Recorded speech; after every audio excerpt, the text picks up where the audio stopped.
They keep everything. I've been acquiring things as long as I can remember. It was out of control. If I want a cave, can you keep that? And risk losing so much more. My husband moved out.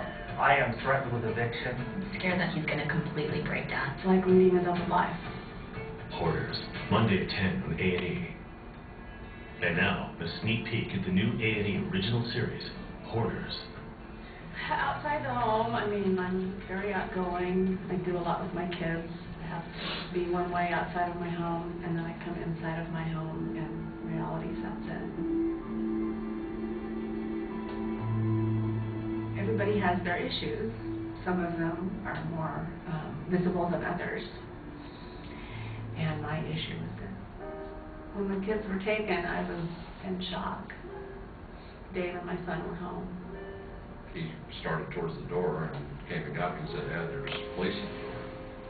I knew immediately why they were there.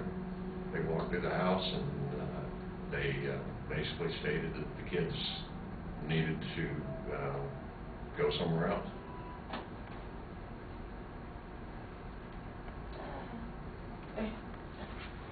Okay. Today I'd like to explain to you what hoarding is. As you've just seen, I played a clip from the TV show Hoarders.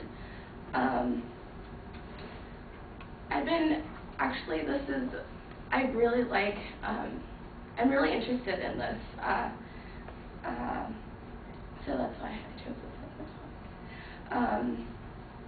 Many of you don't know what hoarding is, and today I'd like to talk to you about what it is, the effects it has on an individual, and also the effects it has on the family of a hoarder. Simplified, hoarding is about the fear of throwing away something that you might need someday.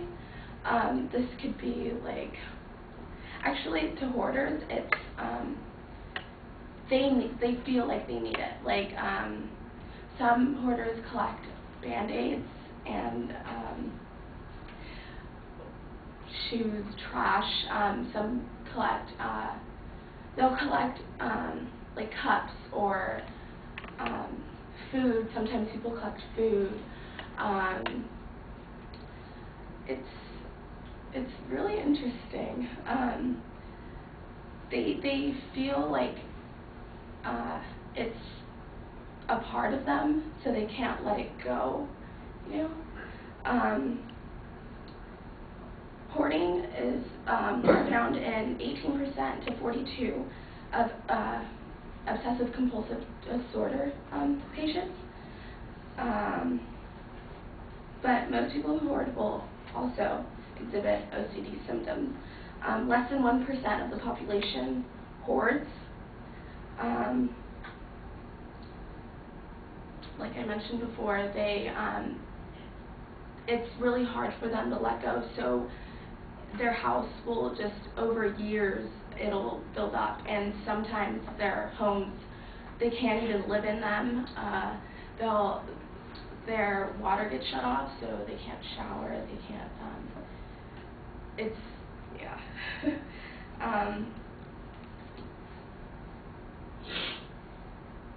Hoarders, they don't really know the difference between a necessity and like how they feel.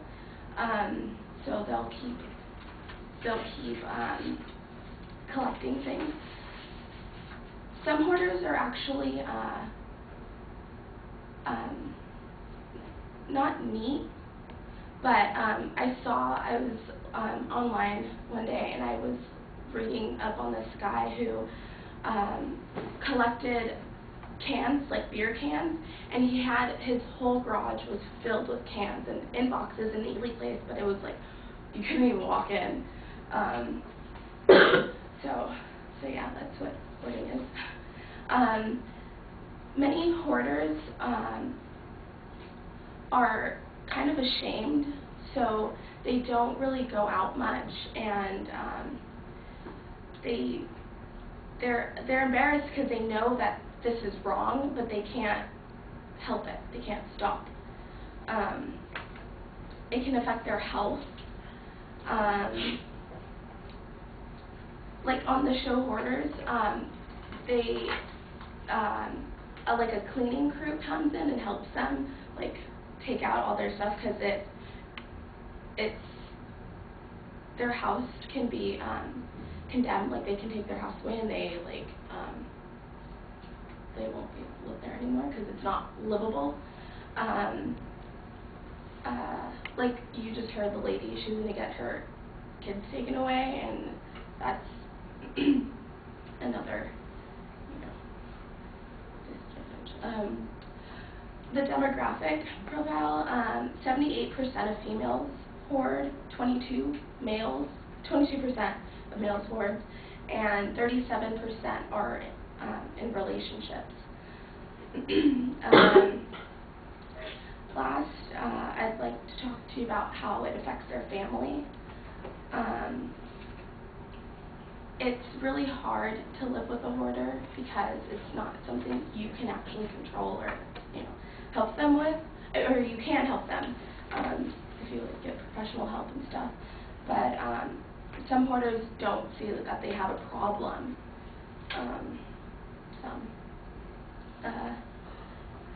Some are in denial, but a lot of families have been broken because of this, and it's sad. So today I've talked to you about what classifies a hoarder, how traumatic it can be to a person's life, and the effects it has on everybody that's around that person.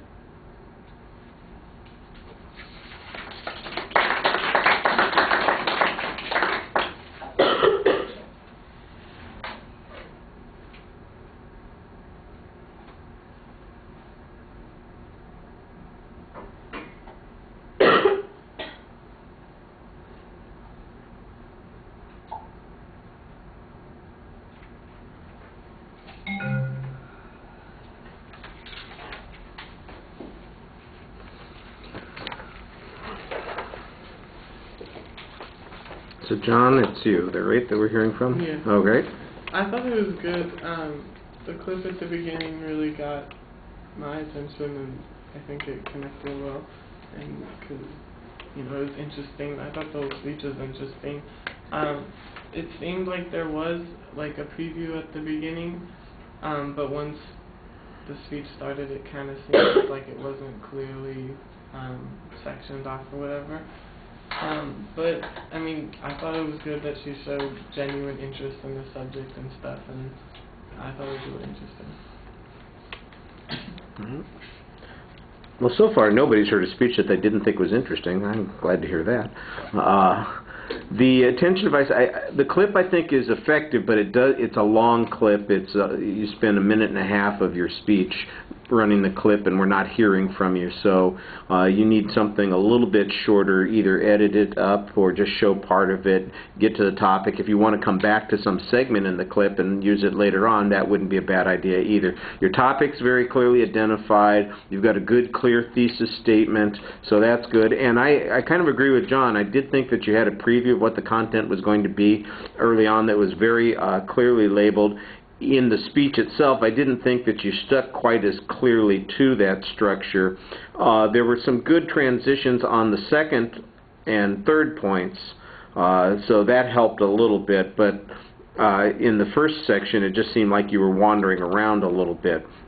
You make reference to some statistics. I don't know where the statistics come from. And then the second set of statistics, it's a little bit problematic because you said less than 1% of the population hoards, and then later on you're saying 78% of females hoard and 22% of males hoard. And I think what you mean is 78% of the hoarders are female and 22% are male. So it's really primary. So you always want to be careful whenever you're using statistics to say them the way that they actually reflect what you're talking about, because it could be confusing. The visuals, primarily it's the clip, and then you have the one picture. The one picture serves as kind of wallpaper for the whole speech. You don't ever really make a reference to it, and it's not integrated into the speech, so you could probably get a little bit more out of having some access to some visual materials. I did think that you did a nice job trying to talk to the audience for the most part. Pacing's a little awkward, but you do look at us.